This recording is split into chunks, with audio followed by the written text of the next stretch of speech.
Tumakas si Osgar nang dumating ang ibang kabalyero.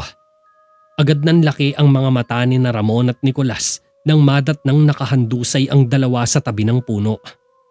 Mabilis silang pinulsuhan nang nag-aalalang si Ramon. "Buhay pa sila," sambit nito. Sumenyas si Nicolas sa ibang kabalyero na buhatin sila pabalik sa mga kabayo. Sa patuloy na pagtakbo ni Osgar ay hindi niya inaasahan na matatagpuan siya ni Haring Jericho na ginagalugad ang kapaligiran sa kawayanan kasama sina Javier at Elias. Lumapit si Osgar sa kanila ngunit naramdaman ni Haring Jericho ang pagbibitak ng mga dahon sa kanyang likuran. Paglingon nila ay bumulaga ang sugatan at naghihingalong si Osgar na nakahawak sa kanyang dumudugong tagiliran. Dahil dito, bumunot ng mga sandata sina Elias at Haring Jericho para pahintuin si Osgar, ngunit patuloy pa rin ang paglapit nito sa kanila. "Tumigil ka!" sigaw ni Haring Jericho. "Kamahalan, ang pangalan ko ay Osgar." Napaluhod na sa lupa si Osgar dahil sa walang tigil na pagdurugo ng kanyang sugat. Hindi na nabigla ang hari sa narinig. "Alam ko kung sino ka." Sabay tinutok nito ang espada sa lalamunan ni Osgar. Gayunpaman, hindi pa rin natinag si Osgar sa kabila ng kanyang malubhang sitwasyon at nanatili ito sa layunin na ibigay kay Haring Jericho ang mahiwagang bagay na nagmula sa mga disir. "Ipinadala ako mula sa sagradong kuweba ng mga disir upang maghatid ng mensahe sa inyo, Jericho Mondragon.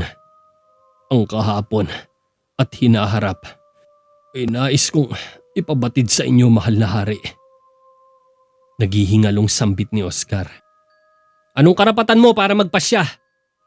Sabay tinutok ni Elias ang espada kay Osgar. Umangat ang mga mata ni Osgar kay Elias. Kilala niya ang batang ito. Alam din niya ang kanyang kapalaran.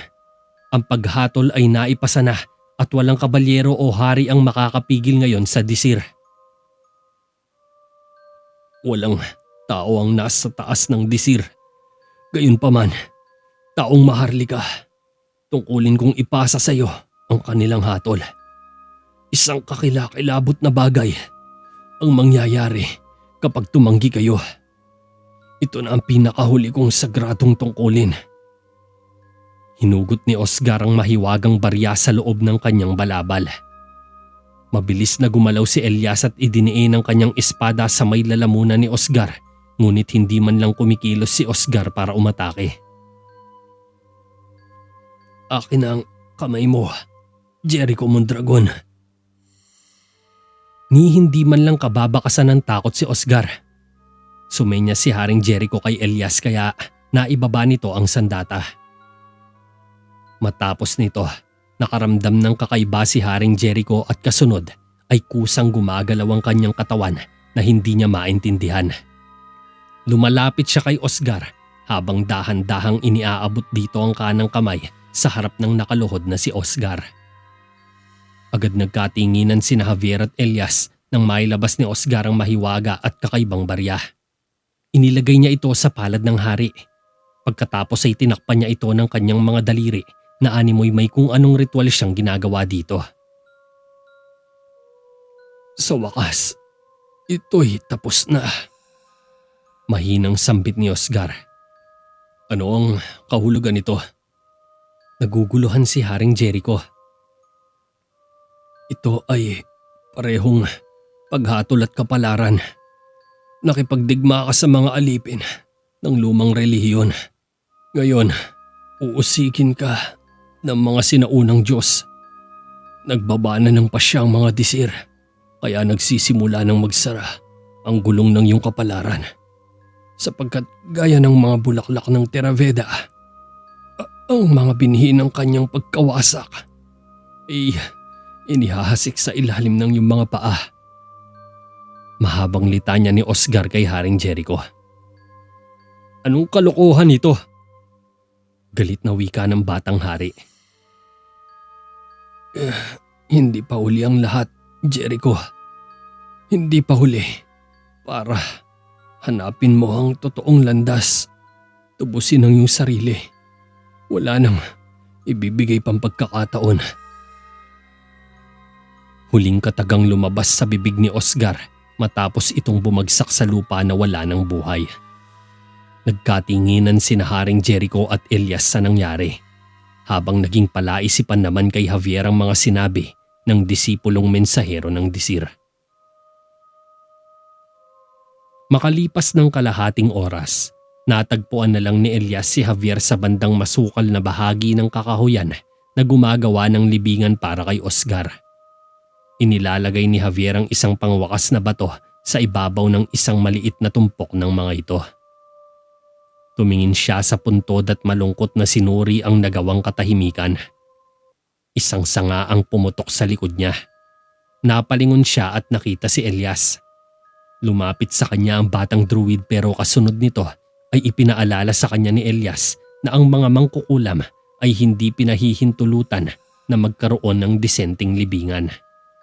Ngunit malumanay na sinabi ni Javier na ginagawa niya ito dahil isa si Oscar sa kanila. Ano kaya ang sasabihin ng hari kapag nalaman niyang ginawan mo ng markang libingan na mangkukulam na yan? Iisipin niyang kaisa kanila. Bumuka ang bibig ni Javier para magdahilan, subalit pinahinto siya ni Elias. Ayos lang Javier, ganyan din naman ang gagawin ko kanina eh. Naunahan mo lang ako. Tama ka sa sinabi mo. Kung tutusin, wala akong karapatang manghusga dahil totoo namang isa siya sa atin. Lumapit si Elias kay Javier at tahimik nilang pinagmasdan mula sa katahimikan ng kapaligiran ang libingan ni Oscar. Bakas sa kanilang mga muka ang pag-aalala. Alam nila na kapag nabigo sila, ito din ang magiging kapalaran nila. Pagkatapos ng ilang sandaling katahimikan, sinabi ni Javier kay Elias na naniniwala siyang balang araw ay mabubuhay silang muli sa kalayaan. Mababasa sa mga mata ni Elias ang pagod habang inaalala ang mga druid na kasama niyang namatay sa kamay ni Haring Jericho at ng kanyang ama. Hindi laging ganito. Balang araw, makakamtan din natin ang tunay na kalayaan. Wika pa ni Javier. Naniniwala ka talaga doon? Saad naman ni Elias. Ako? Siyempre oo. Tumingin muli sila sa puntod. Mula noon hanggang sa sandaling ito, wala pa rin tayong disenteng libingan gaya ng mga normal. Litanya ni Elias. Nagpalitan sila ng taimtim na tinginan sa isa't isa. Nang gabing yon, ginamot ni Javier ang mga sugat ni Nakael at Eliseo habang nagpapahinga sila sa isang clearing ground sa gitna ng kagubatan ng Brechfa. Sa ganang ding yon, ay parehong pinuri ni Haring Jericho ang kanyang panggagamot at kasanayan sa pagluluto. Tahimik lamang na nagpapahinga si Haring Jericho kasama ang iba pang kabalyero sa tabi ng apoy habang nilalagyan ng benda ni Javier ang sugat ni Kael sa ulo. Bumuti na ang kanilang pakiramdam matapos silang mapainom ng gamot ni Javier na gawa sa herbal. Wala kang dapat ikabahala. Bababa din ang pamamaga niyan pagsapit ng umaga. Wika ni Javier kay Kael. Sana nga, salamat sa tulong mo. Sagot ni Kael. Lumapit agad si Javier sa bag nito para itago ang mga gamit niya. Pinagmamasdan siya ni Haring Jericho at Elias habang sila'y tahimik na kumakain sa paligid ng apoy. Kumusta na siya? Tanong pa ni Haring Jericho. Naglagay na ako ng pantapal. Huwag kang mag-alala. Gagaling din sila pagsapit ng umaga. Sagot ni Javier. Nakakamangha. Talagang hindi ko inakalang isa ka na ngayong dalubhasang manggagamot. Dati sinusubukan mo lang akong gamutin. Hirit naman ni Elias kay Javier. Yumuko si Javier sa bag niya at sinimulang halukain ito. Pinapanood ko lang si Tio noon hanggang sa matuto na lang ako isang araw. Pagpapakumbaba ni Javier. Alam mo, bukod sa panggagamot Elias, gumagawa din siya ng napakasarap na almusal. Teka, saan mo nga pala natuklasang magluto Javier? Sabi dati ni Rigor, di ka raw marunong magluto eh. Biro ni Haring Jericho. Napangiti naman si Elias.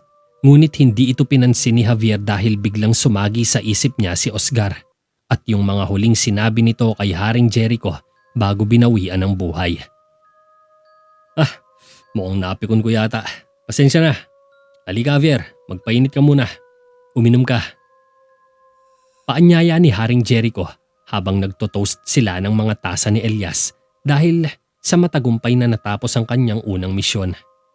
Tumanggi si Javier na makisaya sa kanila dahil inaalala pa rin niya ang tungkol sa paghatol na ibinaba ng mga disir para kay Haring Jericho. Gayunpaman, inalis ni Haring Jericho ang kanyang mga alalahanin at sinabing gagawin niyang malaking alaala ng kanilang tagumpay ang nasabing barya. Di na umimik si Javier tungkol dito at kinumbinsi na lang ang kanyang sarili na magiging maayos din ang lahat. Samantala, nahihiya naman si Elias sa malaking paghanga sa kanya ni Haring Jericho hinggil sa tagumpay ng kanyang unang misyon. Namula siya matapos mapatuon sa kanya ang atensyon ng lahat. Nako, wala lang naman yun. Ang totoo wala naman ako masyadong ginawa eh. Namumula pa rin si Elias. Ito'y napapanahon sa bagong henerasyon. Napansin ka agad ni Haring Jericho na wala pa ring imik si Javier. Javier! Singhal niya sa binatang nakatulala. Binabati kita Elias. Pilit lang nangumiti si Javier. Alam mo, kung siya'y namatay at nabigyan ng walang hanggang kaligayahan, naniniwala ako na makakahanap siya ng dahilan para maging miserable. Wika ni Haring Jericho nang mabasa niya ang iniisip ni Javier gamit ang malungkot na mga mata nito. Itinaas niya ang kanyang tasa para sa isang kampay ng tagumpay. Nag-toast naman ulit ang mga kabalyero at lahat ay nagtawanan. Halika Javier, magsaya tayo! Sambit ni Haring Jericho. Madali ka sanang napatay ni Oscar kung intensyon niya talagang gawin yon. Pero hindi. Iba ang kanyang pakay at naihatid niya yun ng maayos sa'yo kahit naging kapalit nito ang kanyang buhay. Wika ni Javier. Nabura ang ngiti sa labi ni Haring Jericho at natahimik din ang lahat. Pero hindi niya ginawa, di ba? Saad ng hari. Tumigil sa ginagawa si Javier at lumingon kay Haring Jericho. Siya ay isang mangkukulam. Ito'y nasa loob ng kanyang kapangyarihan. Anumang oras pwede kanyang patayin. Pero bakit hindi niya ginawa? Tanong uli ni Javier upang subukang kumbinsihin si Haring Jericho na maniwala sa sinabi ni Oscar. Bumuntong hininga si Haring Jericho. Nababaliw siya. Yun lang yon. Pagdidiin ng hari. At papaano yung binigay niya sa'yo? Saad naman ni Javier. Ibinaba ni Haring Jericho ang tingin sa barya. Mahahalata na hindi pa rin ito kumbinsido. Tumingin siya kay Javier. Isa lamang itong karaniwan. Wala nang iba pa. Hinagis niya kay Javier ang barya. Sinalo naman ito ni Javier. Tago mo. Ipapaukit ko yan sa alahero bilang paggunita sa ating tagumpay. Wika ni Haring Jericho. Tinitigan lang ni Javier ang barya na may malalim na iniisip. Pagputok ng araw, bumalik na agad ang grupo sa bayan matapos mabigyan ng hustisya ang pagkamatay ng kanilang mga kasamahan. Subalit makalipas ng ilang araw, nag-aalala si Haring Jericho kay Javier na ilang araw na niyang hindi nakikitang ngumiti, ngunit pinipigilan ni Javier ang mga effort na ginagawa ni Haring Jericho para pasayahin siya. Ayos lang bang pakiramdam mo, Javier? Tanong ni Haring Jericho habang papunta sila sa bahay ni na Javier. Oh, ayos lang ako kamahalan. Walang ganang sagot ni Javier habang nauuna itong maglakad kay Haring Jericho. Napapansin kong parami ng parami ang tumutubong tagyawat sa mukha mo na parang kahawig ng ilong ng pusa. Biro pa ni Haring Jericho pero patuloy sa kanyang paglalakad si Javier. Huminto bigla si Haring Jericho sa tapat ng bahay ni Mang Rigor. Kita mo, hindi ka na tumatawa sa mga biro ko. Grabe, hindi kita nakitang ngumiti nitong nakaraang 3 araw. Ano bang problema natin ha? Usisa ng hari. Hindi ako sigurado na may magandang bagay para ngitian ko. Wika ni Javier. Napabuntong hininga na lang si Haring Jericho at pumasok na sa bahay ni Mang Rigor. Ipinakita nila ang barya kay Mang Rigor na kinilala naman bilang isang rune mark. Ipaniliwanag ni Mang Rigor na ang mga disir ay ang pinakamataas na hukuman ng lumang relihiyon, na ang tanging gawain ay bigyang kahulugan ng salita ng Triple Goddess. Ayon sa mga narinig niya, kapag humatol ang mga ito ay hindi na kailanman nababali pa. Gayunpaman, ipinagsawalang bahala pa rin ni Haring Jericho ang paniniwala ng mga disir bilang pamahiin na walang kaparanganan. Ngunit iginiit ni Mang Rigor na ang rune mark ay hindi lamang naglalaman ng pagkakasala ng isang tao, kundi ang landas na pinili ng mga Diyos para sa kanya.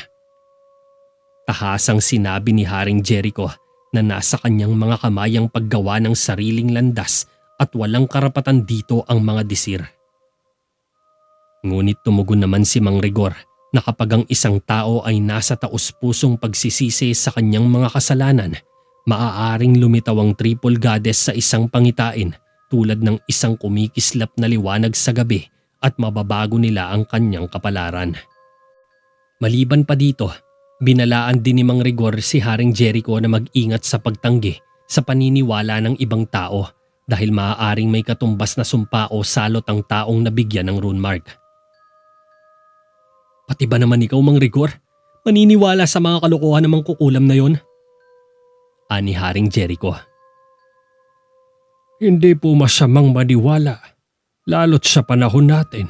Hindi imposible ang mga bagay na nangyayari sa paligid natin. Ito ay isang babala kamahalan na hindi natin maaaring ipagsawalang bahala.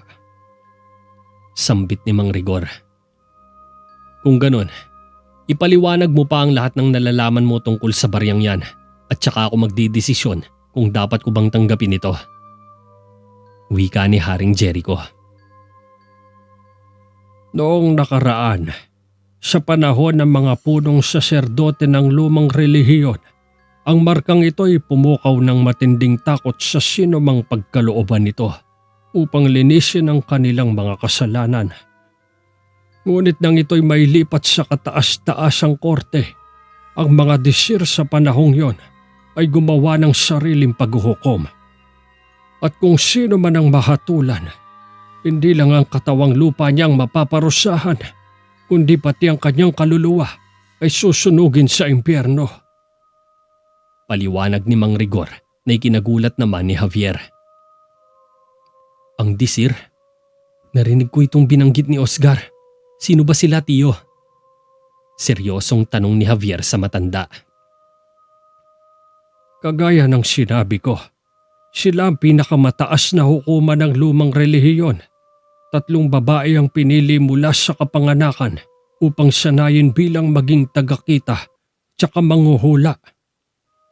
Ang tanging gawain nila ay bigyang kahulugan ng salita ng mga Diyos. Kapag naupo na sila sa paghatol, ang kanilang salita ay pinal na. Tugon ni Mang Rigor, ngunit hindi ito sinang-ayunan ng batang hari. Ang pamahiing ito'y walang kaugnayan sa akin. Hindi ko maisip kung ano ang magiging epekto nito sa kaharian o sa akin. Wika pa ng haring si Jericho. Dahil nakita ng mga disir na angkop na ibigay ito sa iyo. Ito ang hatol ng mga Diyos laban sa iyo. Anang matanda. Kalokohan lamang to. Nagpapatawa ka ba, Mang Rigor? Seryoso ka? Sabay ngisi ni Haring Jericho at tumalikod. Ang lumang relihiyon ay naniniwala na ang barya ay hindi lamang naglalaman ng kasalanan ng isang tao, kundi ang landas na pinili ng mga Diyos para sa Kanya. Kaya naman ito'y pawang paghatol at kapalaran, mahal na hari. Napalingon si Haring Jericho kay Mang Rigor. Gumagawa ko ng sarili kong daan. Saad naman ni Haring Jericho na pinipilit na wag paniwalaan ito. Ikaw ba talaga? Sinasabing ang mga Diyos lamang ang makakapagpabago sa kapalaran ng isang tao. At kahit na siya'y nagsisi, ngunit huling araw na, hindi na nito mababago ang kanyang kapalaran at sasadlak siya sa kakilakilabot na katapusan. Paliwanag ni Mang Rigor. Talagang naniniwala ka dito, Mang Rigor? Tura ni Haring Jericho na nakataas pa ang isang kilay. Ako'y matanda na, kamahalan, para magsinungaling. Matanda na para tumanggi sa mga paniniwala ng ibang tao. Makahulog ang sabi ni Mang Rigor at nilatag niya ang barya sa lamesa. Dinampot naman ito ni Haring Jericho na may malalim na iniisip. Pagbalik sa kanyang silid, seryosong tinanong ni Haring Jericho si Javier kung bakit siya napiling husgahan ng mga disir. Gayong itinuro niya naman sa lahat kung paano maging mabuti sa ibang tao, maging patas at makatarungang lupain ng Theraveda. Simula nang siya ay manungkulan, inalis niya ang lahat ng kalupitan at pang-aabuso ng walang katarungan sa nakaraan. Humahatol siya ng walang pagtatangi-tangi. Hindi niya kailanman ginawa kung anuman ang sinusunod na batas ng kanyang ama. Bagamat nag-aatubili na sabihin ng kanyang opinyon, sinabi ni Javier na marahil ang mga disir ay naniniwala na si Haring Jericho ay makasalanan sa ibang aspeto at karapat-dapat na hatulan ayon sa kanilang mga basihan o pamantayan, sapagkat ang pagpapasya ay nauukol lamang sa isang tao na hindi nakikinig at nagsisisi sa kanyang nagawang pagkakamali. Sabihin mo, hindi ko ba ginawa ang Theraveda na isang patas at mas makatarungang kaharian? Tanong pa ni Haring Jericho matapos maghubad ng kanyang armor. Ginawa mo yung kamahalan, sagot ni Javier habang nakatayo sa gilid ng pader. Nakasabit sa braso niya ang mga baluting hinubad ng hari habang nakikinig rito. Hindi ko ba inalis ang mga karahasan at kawalang katarungan sa kaharian? Tanong muli ni Haring Jericho at pumunta sa wardrobe para kumuha ng mga damit. Ginawa mo rin yun, kamahalan, tugon ni Javier. Tama ka, dahil hindi ako kagaya ng tatay ko. Sambit ni Haring Jericho habang sinusuot ang kanyang nightgown. Hindi, maikling tugon ni Javier. Sinara ni Haring Jericho ang closet pagkatapos ay tumingin siya kay Javier. Kung ganon, bakit nila ako hinusgahan? Naguguluhang sabi ng batang hari. Wala namang maisip na dahilan si Javier kundi ang mga bagay na nabanggit lamang sa kanila ng tsuhing si Rigor. Ayon na rin sa pananaw at opinyon ng kanyang tsuhin, kapag tinanggihan mo ang pagpapasya ng mga disir ay katumbas na rin iyon ng pagtanggi sa kagustuhan ng mga Diyos. Dahil dito, maaari kang isadlak sa isang bagay o lugar na hindi mo gugustuhing makita sa hinaharap. Ngunit gaya nga ng sinabi ni Mang Rigor, may paraan pa para makalusot sa soliraning ito kung tatanggapin lang ni Haring Jericho ang kanyang mga kasalanan at hihingi siya ng tawad sa kanyang mga nagawang pagkakamali sa nakaraan. Hindi ako sigurado kung ako yung taong dapat mong tanungin dyan, kamahalan. Wika pa ni Javier.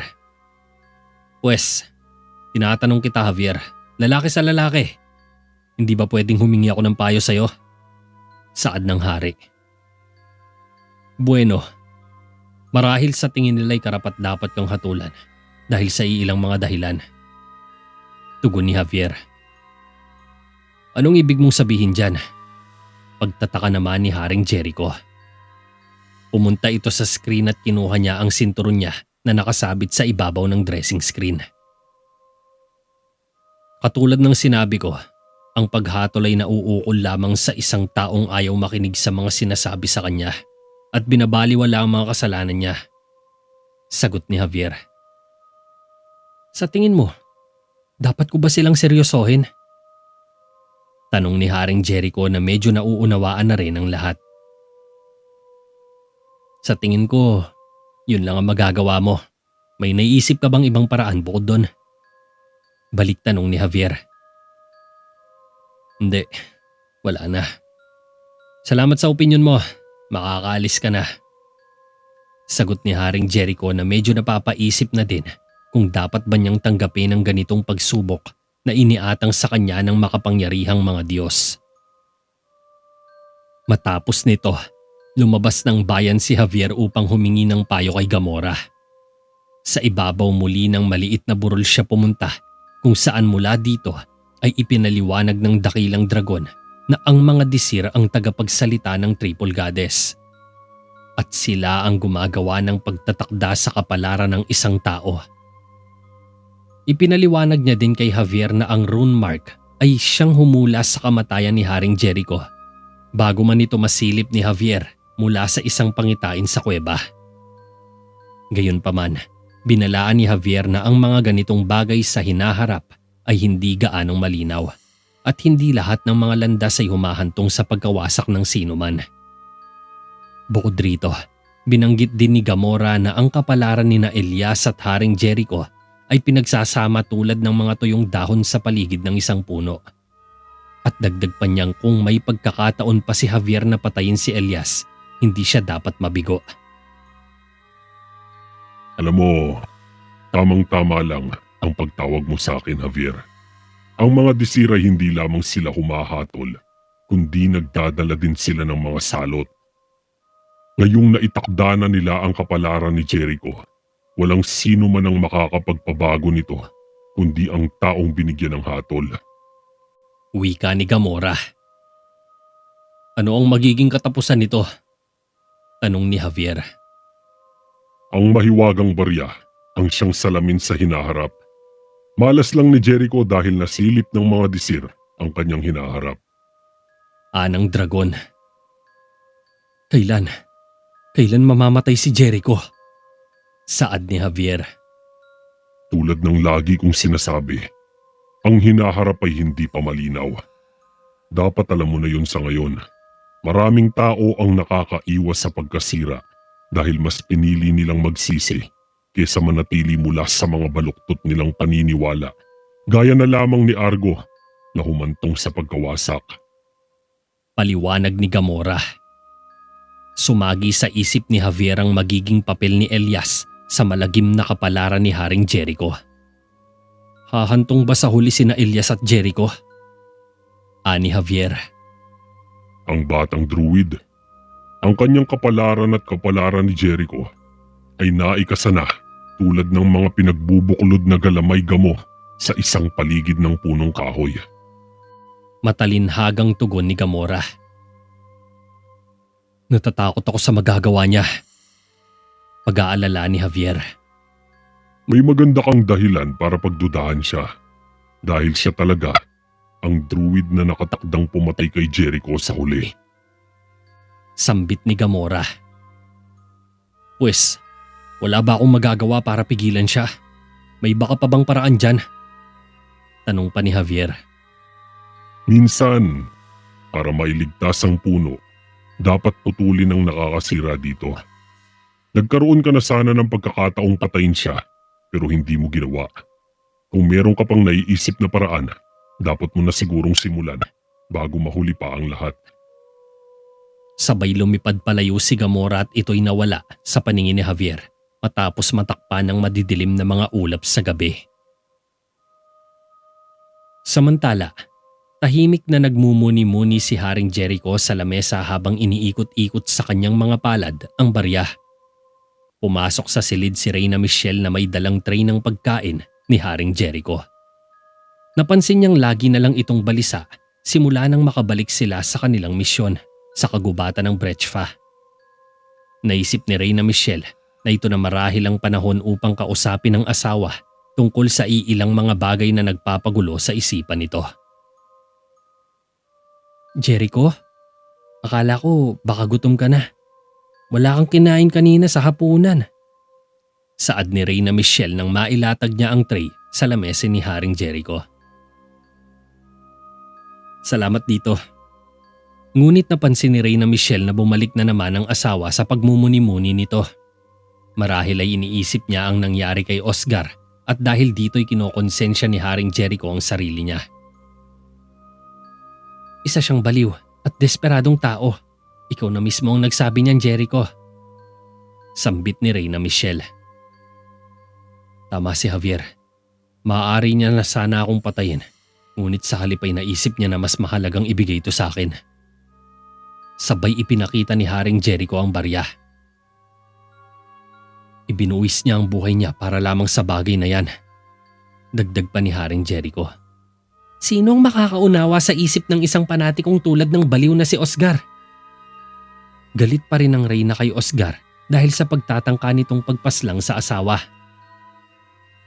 Hindi yun ang nasa isip niya, Michelle. Wala rin akong nakitang puot sa mga mata niya. Ito'y ibang bagay na halos nakakaawa. Bakit kahahabagan ng mangkukulam ang isang hari? Tanong pa sa sarili ni Haring Jericho. Halika, kumain ka na. Sambit na lang ni Reyna Michelle upang may alis sa isipan ng asawa ang mga bagay na ito. Paano kung tama ang mga disir? Paano kung lumabag nga ako sa anumang paraan? Paano kung nailalagay ko na sa panganib ang Treveda? Saad ni Haring Jericho. Jericho, isa kang mabuti at makatarungang hari. Huwag mo nang isipin ang bagay na yan. Pilit na kinukumbinsi ni Reyna Michelle si Haring Jericho na huwag pansinin ang mga bagay na gumugulo sa kanyang isipan dahil ito lang ang nais mangyari ni Oscar. Ang mabaliw si Haring Jericho kagaya ng nangyari sa kanyang amang si Haring Argo noong panahong nakaupo pa ito sa trono.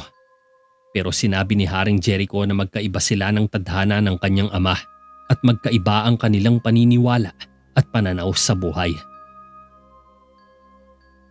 Ang disir ay tila hindi ito iniisip. Wika ni Haring Jericho. Yan ay dahil hindi ka nila kilala tulad ng pinapakita mo sa mga tao. Kung may isip nila yon, wala silang makikitang mali sa'yo, kundi kabutihan lamang at mapagmalasakit na hari. Tiniyak ni Reyna Michelle na isa siyang mabuti at makatarungang hari na kung makikita lang yon ng mga disir ay wala silang mararamdaman kundi pagmamahal. Isinaalang-alang naman ni Haring Jericho ang mga sinabi ng kanyang asawa at nang gabing ding yon, nakabuo na siya ng sariling pasya. Kinaumagahan, pinuntahan ni Haring Jericho sina Javier at Mang Rigor upang ipahayag na nagpasya na siyang hanapin ang mga disir sa lalong madaling panahon upang matapos na ang bagay na ito.